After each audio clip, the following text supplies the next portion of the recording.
一些呢数据跟趋势的分析以外呢，最难得的就是今天我们各自邀请了一个应用程式跟游戏的台湾优秀的开发商代表，跟我们分享一下，就是他们如何在 Google Play 上面创造了成功，不管是进军国际，还是呢从一人的团队呢顺利的拓展到这个非常成功的一个规模。那我相信今天的分享应该算是精彩啦，那我就不多说，我就先请我们的James， 也就是我们的 Google Play 亚太区总经理 James Sanders 先为我们分享一些内容。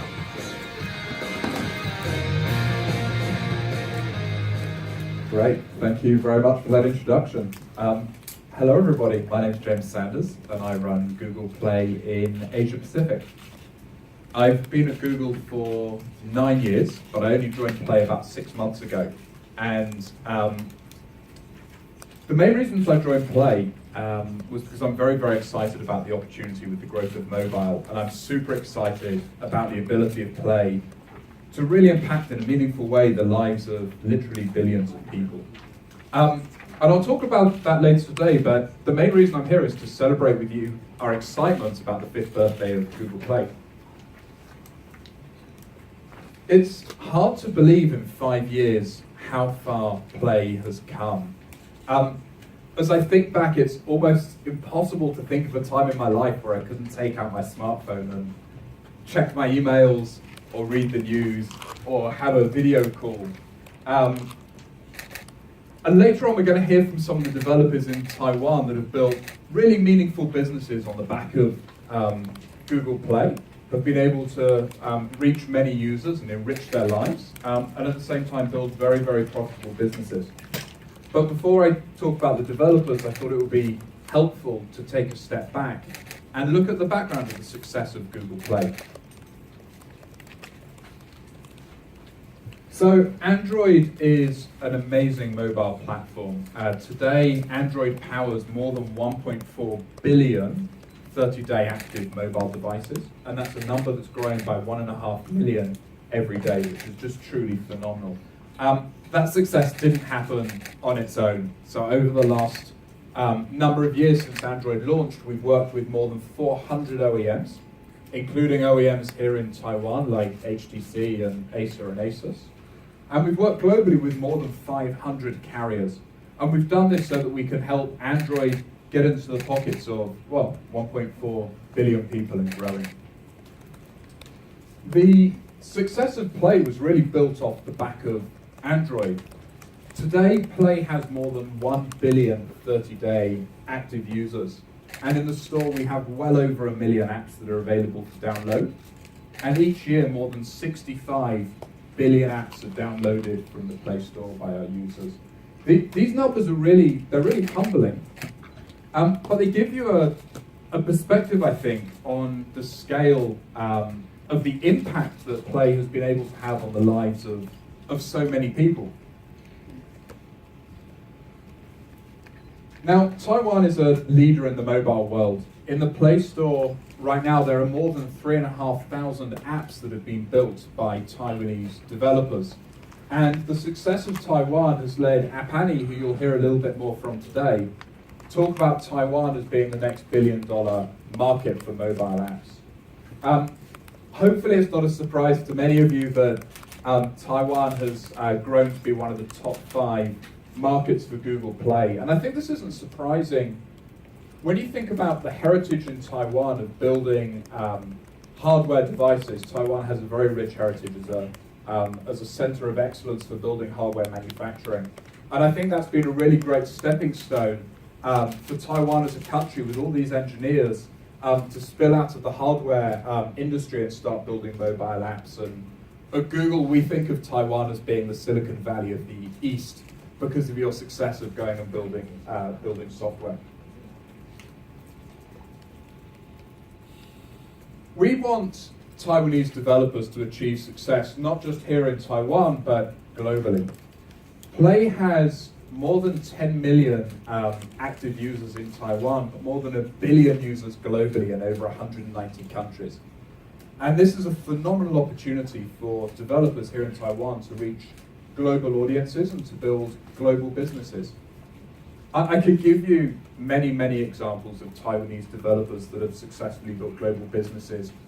You'll hear from a couple of them today, but there are many others like YouCam Makeup, which I'm not sure how many of you have used it, but it's a really great app to take a photo of yourself and you can apply makeup to make yourself look even more beautiful. Apps like Power Director that let you take videos on your mobile device and then edit those videos to make them even better and even more exciting. There have been so many examples of Taiwanese developers that have built global businesses off the back of Google Play, and we're just so excited to work with these developers to help their success. We do a lot within Play to help developers here in Taiwan achieve success both in Taiwan and globally. We run a ton of events to help educate developers and to help them build more effective businesses, to build more effective technology as well. In the last 2 years, we've hosted Playtown events in 3 different cities in Taiwan, and that's enabled developers to reach users right across the country. And of course, we've got lots of other events we run for developers. So for example, following Google I/O, our global developer conference, each year we have an event here in Taiwan to follow up on I/O. We had our Playtime developer event for Greater China, which we hosted in Hong Kong and was attended by many Taiwanese developers. And of course, we engage with a lot of industry events like the Taipei Game Show that I was at here a couple of months ago.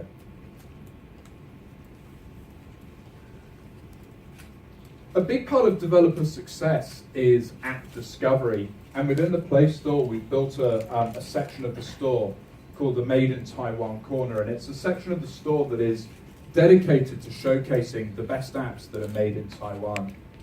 I'm pleased to share with you that this area of the store is updated regularly, most recently this morning. So if you go into the Play Store and you look at the Made in Taiwan Corner, you can see the latest and the best apps that are developed here in Taiwan.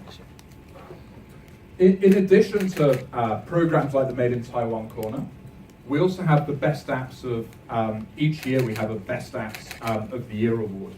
So in December we handed out awards for the Best Apps of 2016, and some fantastic apps like Beatstomper won the Most Innovative Award, Voex by Rayok won the Most Beautiful App Award. And these awards are a great opportunity for consumers to learn which are really the best apps they can find in the store.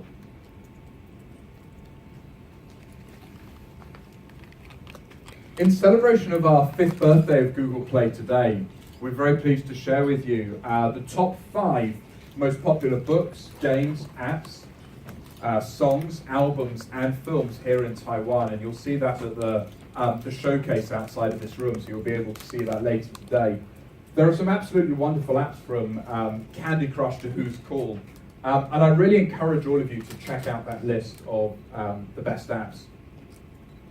Please don't take out your phones to look at the list right now, because we've got a bunch of things we want to share with you before then. So next I'd like to invite up to stage Jundi Yu from, and apologies, I think I've pronounced your name wrong, but it's quite difficult for me, to share with you some of the latest research from App Annie. So Jundi, thank you. Thank you, James. Hello everybody, my name is Junda and I'm from App Annie. 大家好，我叫于俊德，我是 App Annie 亚太的董事总经理。今天很荣幸可以来到这里和大家分享，跟大家一起欢庆 Google Play 在台湾的第5周年。然后App Annie 是全球领先的市场数据提供商分析平台，所以今天也会借此来分享一下台湾和全球的一些最新移动动态。今天的分享主要会以英语来进行。So I'm from App Annie, very happy to be here to celebrate together with Google Play the 5th anniversary in Taiwan. So today we will also share some latest trends and insights from the Taiwan market and the global market. Okay, so apps started as a lot of social apps, a lot of messaging apps, and a lot of games. That's how it started. But today, apps revolve every hour of the day we live in, from travel to listening to music, how we order food, how we make new friends, and so on. It's every part of our lives. And if we look at how much time people spend on apps, Today, people spend an average of 2 hours per day on apps. And also on average, people try up to 40 apps every month. So people are trying a lot of apps and spending significant time on these apps right now. So here we look at the App Annie market maturity model. This helps us track different markets all over the world and what kind of developmental phase they are in. Okay, so there are 3 lines here. The first line is the yellow line, the downloads. So when we first look at a new market, when the new market, people start to be able to afford a lot of smartphones. When they first get their first smartphone, they download a lot of apps. That's why downloads will grow a lot, grow very fast. And then afterwards comes the green line, which is usage and time spent on the mobile phones, mobile apps. So as they download a lot of apps, they start to focus a lot more usage on a few apps, and they start to spend a lot more time on these few apps. So usage also starts to grow, and also because developers and publishers are more, they understand smartphones and smartphone apps more, they're able to also develop better apps that retain users well. So as usage and time spent starts to grow, finally the blue line, which is revenue, also starts to grow. So on the left side, you see a lot of developing countries like India, Indonesia, and on the right side, you have a lot of mature markets like US, Japan, and Korea. So Taiwan is somewhere in the middle, but more towards the matured side. Okay. Next, we look at global trends for mobile apps. So you see, over 2015 and 2016, global downloads have grown 15%, with a lot of growth from Google Play. And if we look at revenue, if we look at time spent next, time spent on mobile apps has grown by 25% from 2015 to 2016. So all this downloads growth and time spent growth has resulted in actually a 40% growth of revenue for the past 1 year. So this revenue is it is already huge revenue, and it shows even more potential for the revenue to grow higher, to be shared by developers and publishers worldwide. Okay, so where is this revenue coming from? Today, Asia Pacific is already the biggest market, with $18.9 billion of revenue in the past year, and it has also the largest growth rate of 53%. So in terms of going global for Taiwanese publishers, the first step is actually not so hard because the biggest market, biggest region here is right here in APAC. Okay, now let's take a look at Taiwan. So in Taiwan, Google Play dominates downloads. So this is a proxy to the number of users and phones here in the local market. And in terms of time spent, this is pretty much the same as global markets. Most of the time spent is in communication apps and social apps. And after that, it will be games.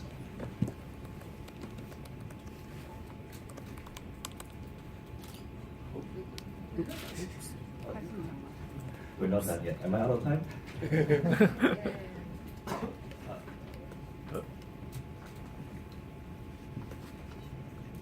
Okay. Next slide, please.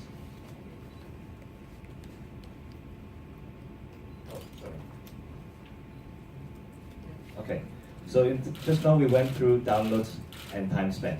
Now we look at revenue in Taiwan. Google Play has been the leading revenue platform for smartphone apps in Taiwan for the past 3 years and continues to grow. Next, we want to look at not just Taiwan, but globally. Where are the opportunities globally for Taiwanese developers? So on the left, we are talking about downloads. On the right, we are talking about revenues, okay? And in green, we are talking about overseas, blue, locally. So on the left side, downloads, Taiwanese developers have been growing their downloads both locally and globally. And you can see that they have started to get even more downloads in the global market. So this is great potential here.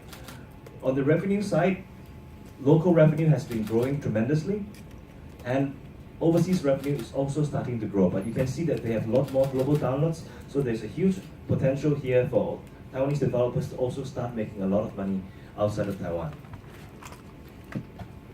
So just now we saw overseas downloads and revenues. Where are these downloads coming from?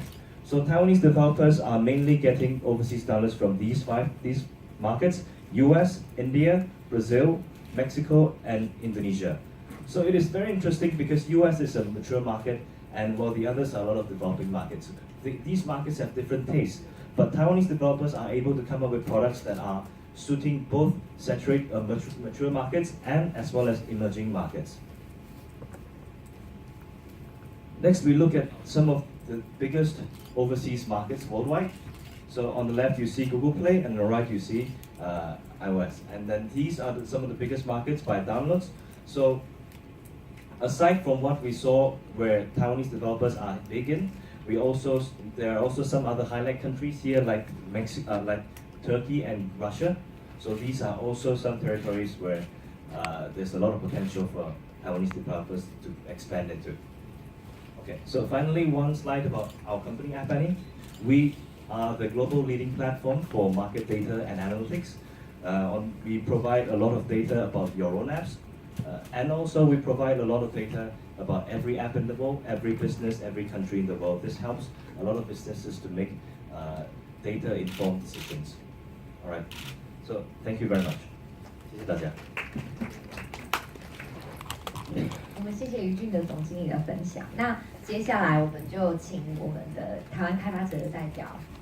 那我们首先请 Gary， 好 ，Living 的 Gary。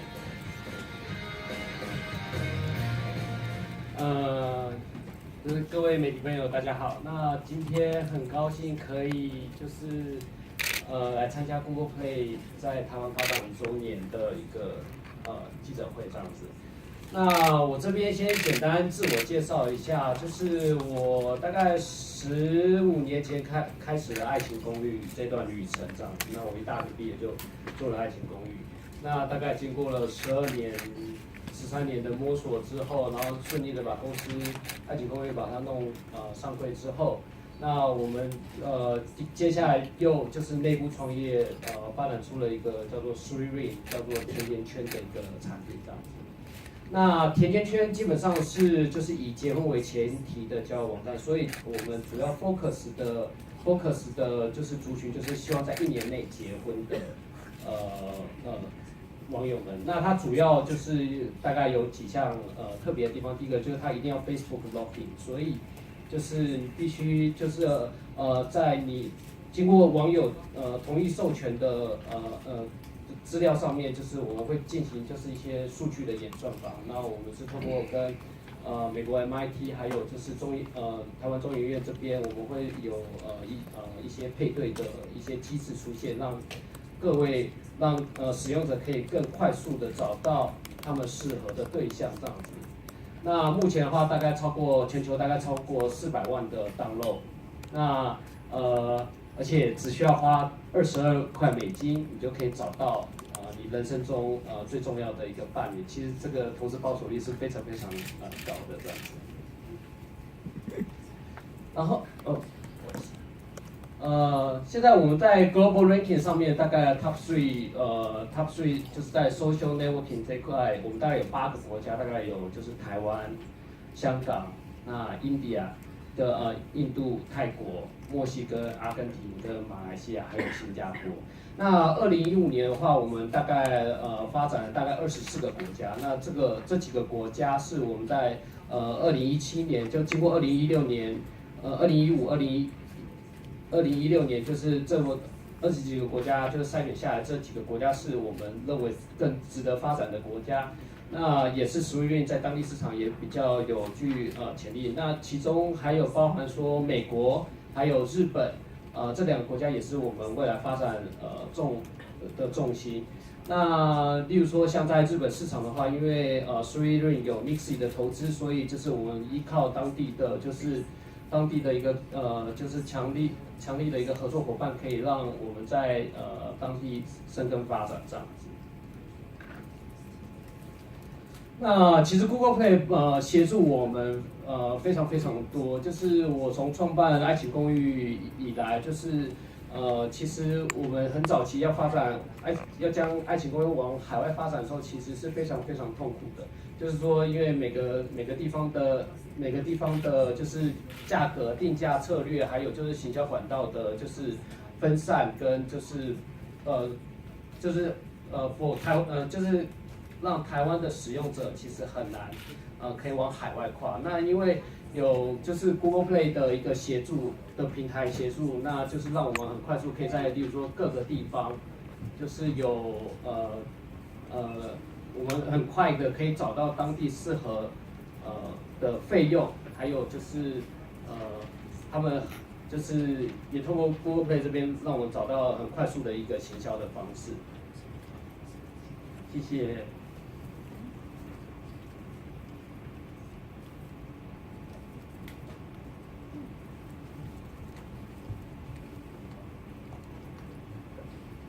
那我们先请 Brian 上台，先跟我们分享一下，我们看一下，顺便看一下资料。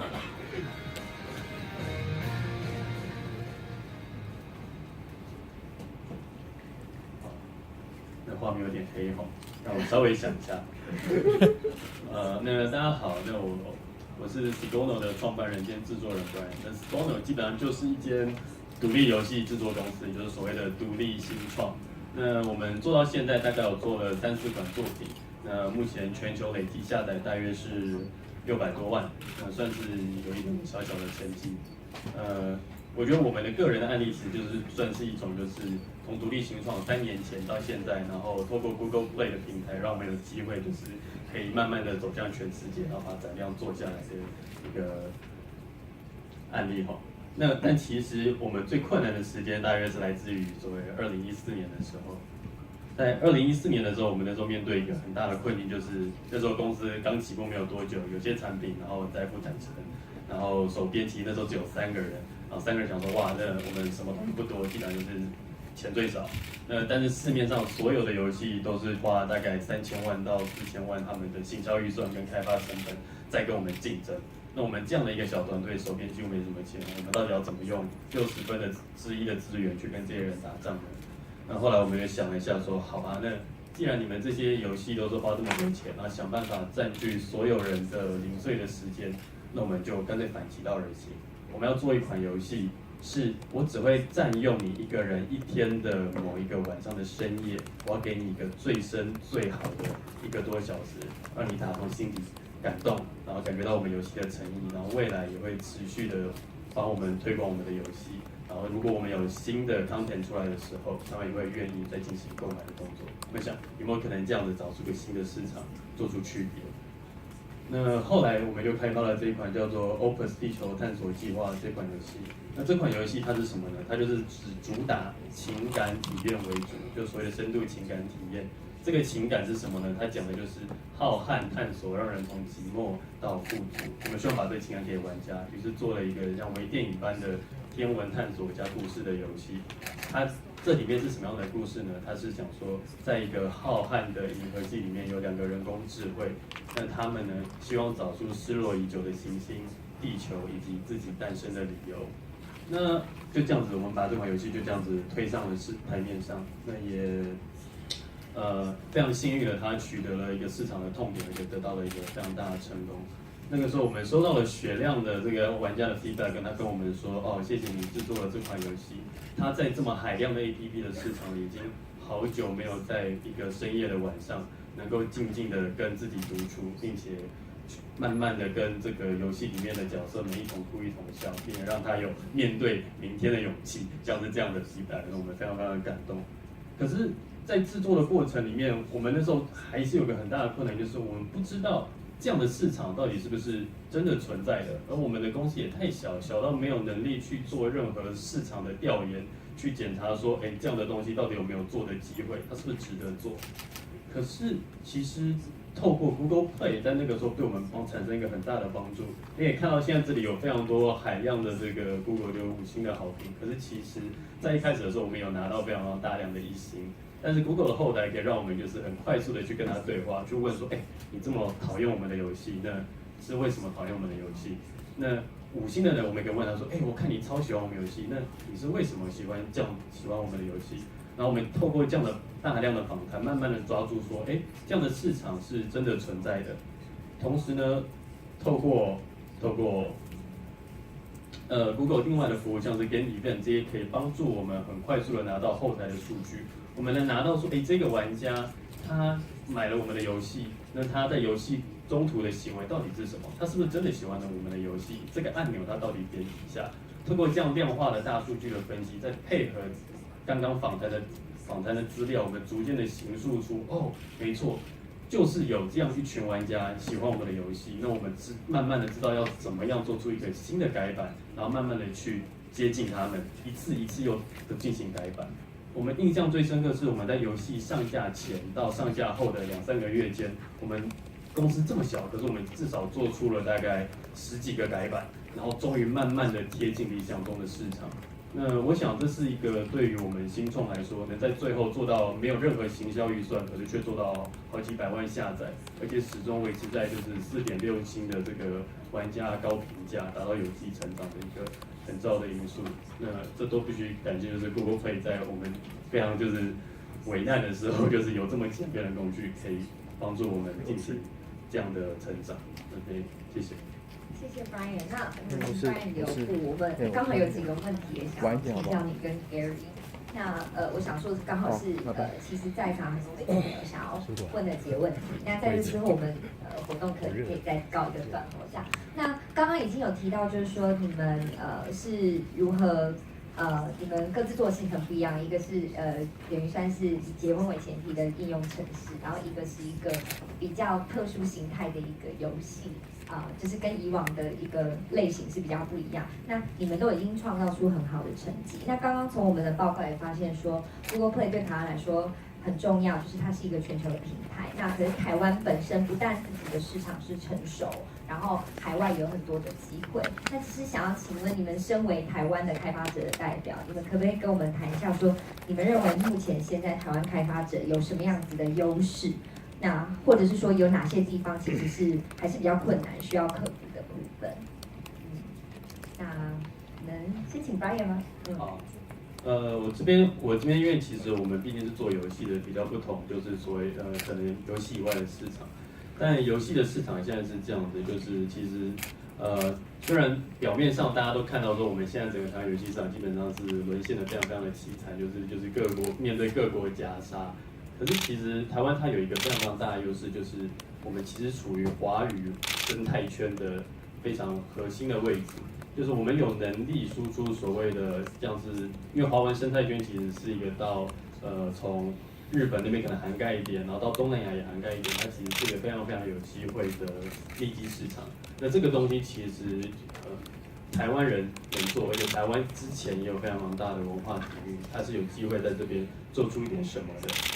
那比较困难的东西是如何在做出来之后，又找出一个跟主流市场，就是跟那些大日本地区或者是大中华地区那些大 APP， 就是他们砸这么重金的预算去抗衡的方式。那我觉得这边比较接近我们的之前的经验是，其实现在的 Google Play 这些相关的服务网域非常成熟，是有机会用一个非常简单的方式去慢慢的贴近，慢慢的调整你的产品，然后最后趋近你想要的那个目标。那这是我的一种想法，是很有机会的。那麻烦 Gary 我觉得其实就台湾开发者的优势来讲的话，其实我觉得也刚好就是 Google Play 其实非常重视就是台湾市场这样子，然后所以带了非常多优秀的工具，然后提供我们台湾开发者可以就是很快速的往海外来扩张。那就刚刚 Brian 所说，我们台湾其实是还蛮有底蕴的国家。那我们的文化累积跟相关技术其实也都是我觉得也都很成熟。那他就是台湾开发者可以面对就是可以面对中国，然后也可以往就是东南亚这个方向去发展。那然后他又可以就是我们也长期跟日本文化这边也非常的就是 close 这样子，所以其实我觉得在台湾在台湾可以就是其实，在台湾开发这个 APP 其实还蛮幸福的啦，就是说，然后加上有这么大就是 Google Play 这么大力协助这样子。那当然缺点，我觉得缺点来讲的话，就是其实我觉得可能还是一个就是所谓的国际化人才的问题这样子。那我们还是就是很希望就是说可以就是透过就是不管是从平台、从开发者的角度，或者从政府单位的角度，那可以就是让更多优秀的人才投入这个产业，然后大家就是一起互相协助帮忙，把这个市场可以把它做得更大这样子。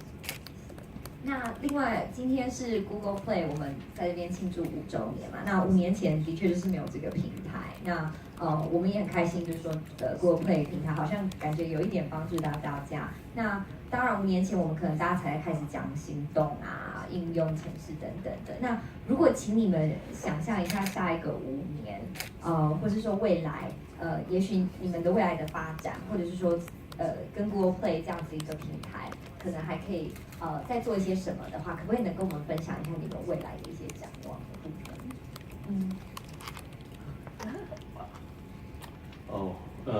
每次就是我先讲一样，我就是有只能谈到游戏的部分。这边其实我觉得我要先稍微讲一下，就是游戏业这几年的情况还蛮特别的，就是大概在2-3年前，就是整个游戏业因为行动市场已经全盘的沦陷，所以它陷入一个非常惨淡的低潮。你指的是台湾吗？还是？台湾。OK。对，那但是刚好就是在这2-3年来开始，忽然慢慢的起来。那我想主要就是第一个就是 Google Play 在台湾的深化，那这其实对台湾市场的这些开发者们的帮助是非常大。那这方面是 Google Play 的。那另外一方面，其实整个台湾的游戏商，我就以我创业这3年来的经验来看，还蛮有趣的。就是我3年前参加台北电玩展的时候，那时候参展的厂商可能就13家。可是到现在参加台北电玩展的厂商已经达到100多家，所以所谓的原生的动能的创作能量，它现在正在起来。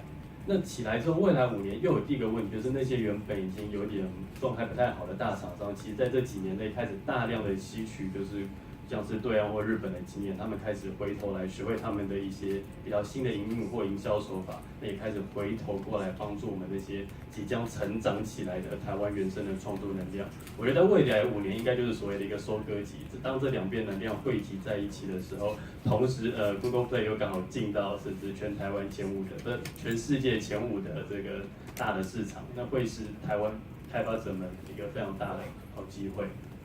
这是我的想法。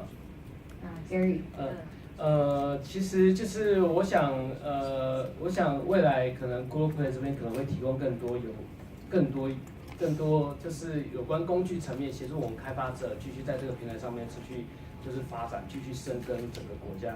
我记得我在就是大概在创办爱情公寓大概大概2010年的时候，我曾经要把爱情公寓这个 PC 网站就 PC 站别就是一个人就提着行李箱，然后飞往，比如说东南亚市场，新加坡，例如说新加坡、越南、泰国这些地方，然后一个人去拜访这些电信厂商，然后跟他们讨论这些定价的多少钱才适合当地市场。其实那个过程对我来讲，其实是非常就是损耗的。那就是 Google Play 这1-2年就是提供就是有关于定价的这个 tool 的工具，或是他提供了一些工具给我们，就是很快速的，就是让我可以坐在办公室，就是打开电脑看很多的数据。当然这个就是我们需要花很多时间来研究这个数据，然后研究这个数据，然后找到适当的当地的一个价格。所以就是我们未来就是会继续跟随 Google Play 在就是全球就可以少出差，对，就可以少出差了，我就可以多坐在办公室，然后就是跟团队细部的讨论，然后就是甚至我们还可以跟例如说我们还可以跟 user 就是直接就是了解他们的需求，然后例如说当地的一些行销的一些方式。也希望也可以通过 Google Play 这边提供给我们很大的帮助的，谢谢。谢谢 Brian Gary， 那我们还请留步，我们可能请 James 然后还有于俊德总经理，我们可能上台前我们来。